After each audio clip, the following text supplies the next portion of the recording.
नोएडा में भ्रष्टाचार का टावर तो गिरा दिया गया, लेकिन ब्लास्ट के साइड इफेक्ट्स अब सामने आने लगे हैं। ट्विन टावर के मलबे से बगल में मौजूद एटीएस सोसाइटी की दीवार टूट गई। सुपरटेक की एमरल्ड कोर्ट सोसाइटी में एक फ्लैट में दरार दिख रही है और कई फ्लैट्स के शीशे टूट गए हैं। नुकसान बहुत बड़ा नहीं है और बहुत कम फ्लैट्स में भी देखने को मिला है, इसलिए ट्विन टावर के आसपास के टावर्स में रहने वाले लोगों ने राहत की सांस ली है। ट्विन टावर के सबसे नजदीक वाली इमारत एस्टर 2 से गोनिका अरोड़ा की एक रिपोर्ट देखिए।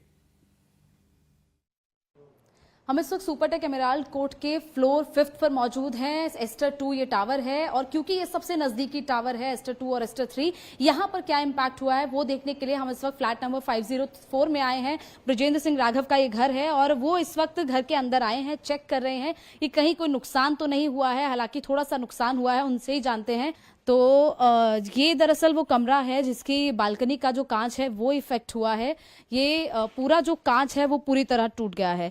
सपना जी भी इस वक्त हमारे साथ है। सपना जी, कितना नुकसान ये हो गया है और क्या कुछ अंदाजा अभी है या इसके ज्यादा भी और नुकसान हुआ है? आई थिंक सभी घरों में या कुछ घरों में कुछ शीशे टूटे हैं, बिकॉज जो स्टोन अंदर आया, अभी आप देख रहे हैं यहाँ पे एक पत्थर पड़ा हुआ है। So because of the pressure वो स्टोन एक अंदर आया, उसकी वजह से ये पूरा ग्लास हमारा गया है। सो ये हमने अभी चेक किया है। शायद जो लोग अभी आ रहे हैं, एंटर कर रहे हैं, उनके कुछ इस तरफ वाले जितने भी टावर्स हैं उसमें कुछ ग्लासेस टूटे हैं। तो नुकसान हुआ है, फिर भी मुस्कुरा रही हैं क्योंकि जो जिस चीज का इंतजार था कि हाँ वो बिल्डिंग टूटे और घर में थोड़ी रोशनी आए, आप लोग क्योंकि धूप नहीं मिल पा रही थी आप लोगों को। आई थिंक अभी ये कर्टन जब हटेगा तो हमारा जो व्यू होगा वो शायद बहुत ही सराहनीय होगा। जिस चीज के लिए हमने पीएलसी भी पे की थी और हमें बताया गया था ये ग्रीन एरिया है, बट एज ऑफ नाउ हमें कभी वो ग्रीन एरिया मिला ही नहीं। And this building was so close कि मैं जब स्टार में थी, मेरी बेटी हुई थी, and we have to close down the balcony because इतना डस्ट आता था या कभी ऊपर से सरिया भी गिरता था।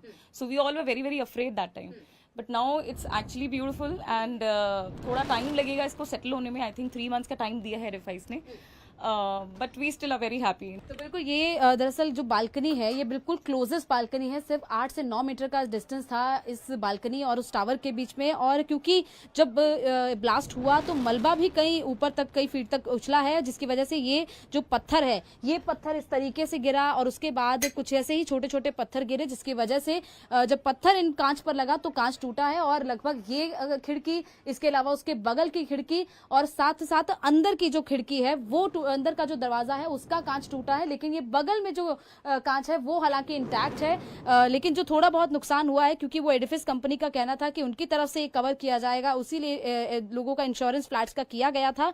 हालांकि ये पूरा ग्लास है, ये दरअसल पूरा जो वो है कांच है, ये पूरी तरह हालांकि ये इंटैक्ट है, लेकिन जो बाहर का कांच है वो, उसको सबसे ज्यादा नुकसान हुआ है। लेकिन इतना लोगों का कहना है कि राघव जी का भी कहना है कि इतना तो सहा जा सकता है।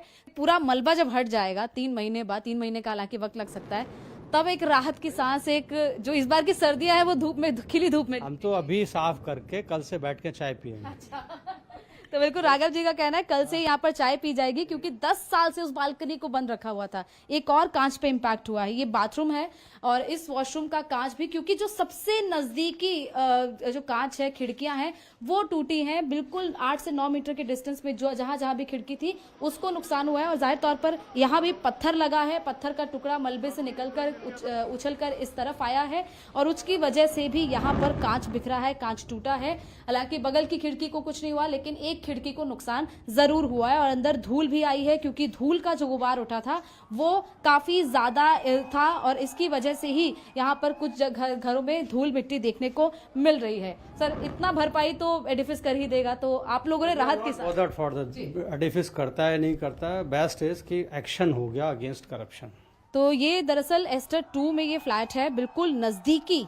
और जिस तरीके से राघव जी ने बताया कि 10 साल से पूरे, खासतौर पर मुख्य जो बालकनी है जो बिल्कुल उस टावर को टच करती है, उसको खोला नहीं, कभी धूप नहीं आ पाई, कभी ढंग से हवा नहीं आ पाई। उसका इम्पैक्ट हमेशा यहाँ के रेजिडेंट्स पर रहा है। फ्लैट में आगे भी चलेंगे, हालांकि फ्लैट के अंदर हमें किसी भी तरीके का कोई और नुकसान नहीं दिख रहा है पूरा। बाकी सर फ्लैट पूरी तरह ठीक है? हाँ, अभी तक तो जो देखा है उतना ठीक है।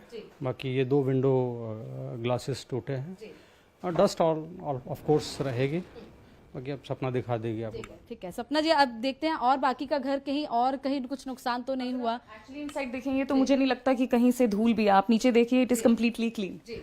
सो पीछे बालकनी हमने पूरी कवर की थी, तो आई गेस यहाँ कोई नुकसान नहीं हुआ है। मैंने देखा कि आपके घर पे झूमर भी लगा हुआ है, वो भी पूरी तरह इंटैक्ट है। एक बार चल के देख ले कि वो बिल्कुल ठीक है या नहीं है। जितनी चीजें थी कंप्लीटली फाइन है, हमने कुछ नहीं हटाया। क्लॉक लगा, इसको आप ऐसे ही छोड़ के गए थे, कुछ भी ऐसा नहीं हुआ। आप अगर फोटोग्राफ्स देखें तो ये फोटोग्राफ्स भी हैं और ये भी कंप्लीटली उसी प्लेस पर हैं, कोई चीज नहीं हिली है। मेरा शैंडलियर है, मुझे लग रहा था शायद इसमें भी कुछ डिफेक्ट आ सकता है, but this is also completely fine. ऊपर झूमर लगा है, साइड में लैंप्स लगे हैं वॉल पे, किसी को कुछ नुकसान नहीं हुआ। यानी कि जो कंपन हुई थी, जो भूकंप जैसा वाइब्रेशन महसूस हुई थी, उससे कोई नुकसान नहीं हुआ। सिर्फ और सिर्फ जो मलबे से निकले हुए पत्थर थे, उसकी वजह से जो खिड़की टूटी है, सिर्फ उतना नुकसान हुआ है। ज्यादा नुकसान यहाँ के घरों को नहीं हुआ है। हालांकि धीरे धीरे जब रेजिडेंट आएंगे तो देखेंगे कि उनके घर की स्थिति कैसी है। कैमरा पर्सन प्रमोद के साथ Kaunika Arora, India TV, Noida. India TV हर वक्त हर जगह डाउनलोड करने के लिए सर्च करें India TV news Google Play Store या ऐप स्टोर पर।